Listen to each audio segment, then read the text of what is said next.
I think a lot of times the athletic department and coaches don't care about the student athlete as a person or as a student. They only care about them as an athlete. So in my case, like a running machine.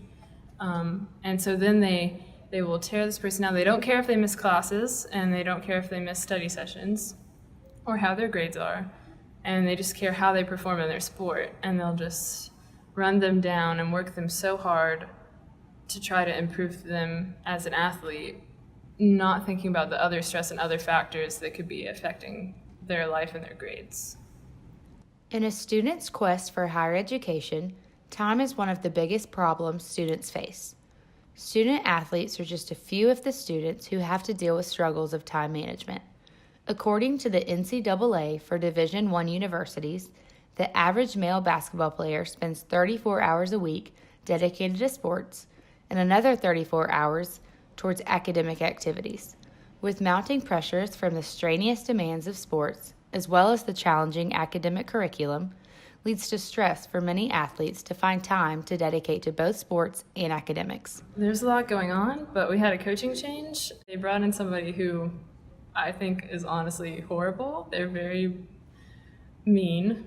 And like I said, most cross-country runners are nice, motivated, good people, but he didn't trust any of us, and he made us not trust each other, and he would insult us to our face and behind our back.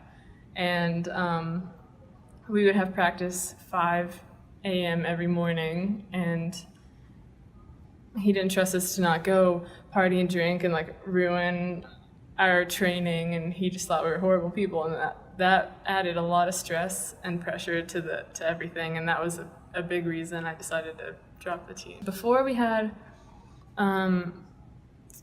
practice at 5:30 p.m. and then during a transition period between the coaches, we had a grad student, and the only time that we could have practice was 5:30 a.m., but we only did that twice a week so that we could try to get sleep. And he was also very nice, that grad student was. He was very nice, he was very helpful, and if we had to do something, both him and the previous coach, if we had to do anything school-related, he would understand if we had to miss practice, and he would trust that we would run on our own to make it up. But the new coach wouldn't allow us to miss for anything. And he had a hard time scheduling, so he scheduled every day at 5 in the morning, and no one was getting enough sleep, and no one was getting any homework done.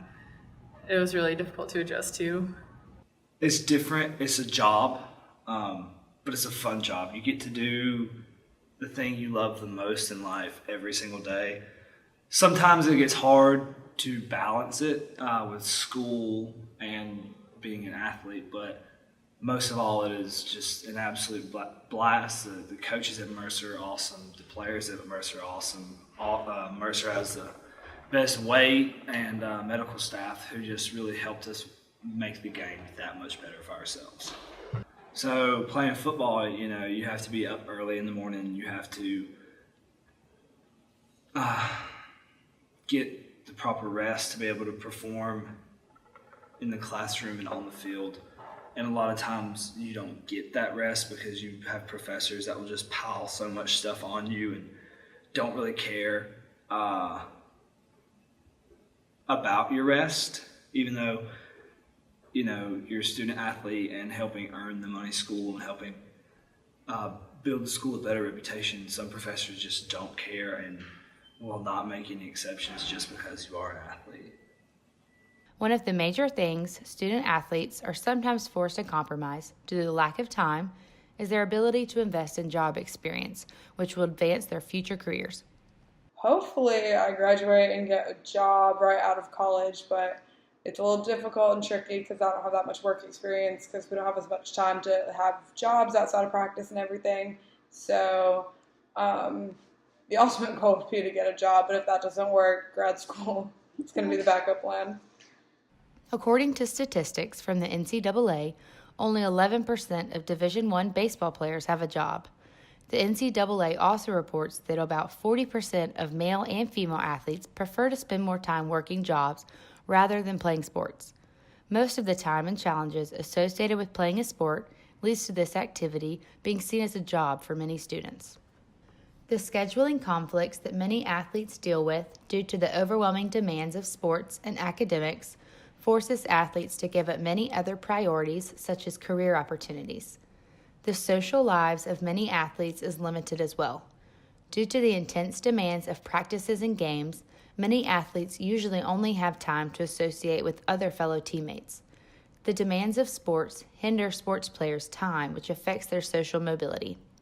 Many athletes are not even given the chance to have early registration. For the dance team, though, we don't get priority registration or housing, which is difficult because we're still expected to perform at games over breaks and stay here longer than most people, and we have to have 6 a.m. practices because we don't get to register early to pick classes around when we have practice like some of the other sports do. Since some athletes are not given early registration, their practices are usually early in the morning around 5 to 6 a.m. The reason why many athletes are unable to work jobs outside of sports is largely because of their activities in sports is a job. Many athletes worry about keeping their scholarships. Because of the immense time dedicated to sports, many students do not have much time to give to their studies. The loss of time to devote to academics leads to many athletes worrying about whether or not they will be able to keep their scholarships. I will need to transfer to another school. From losing my scholarship, I can't afford Mercer because it's very expensive. But hopefully, if my health issues get figured out, I'll still be able to run in the future. I don't know if it'll be on a school's team, but there's running clubs and I can still compete for the rest of my life, so I'm not worried about that. In turn, some students' academics suffer from how much time they have to dedicate towards sports, leading some students to withdraw from college. You may be wondering, how does this affect me or become a social issue? But shouldn't the compromise of any student's education be a concern to all? We understand that sports players play sports in exchange for scholarships. But if student athletes are being more pressured to focus on athletics rather than education, then the university has compromised the priority of education for sports.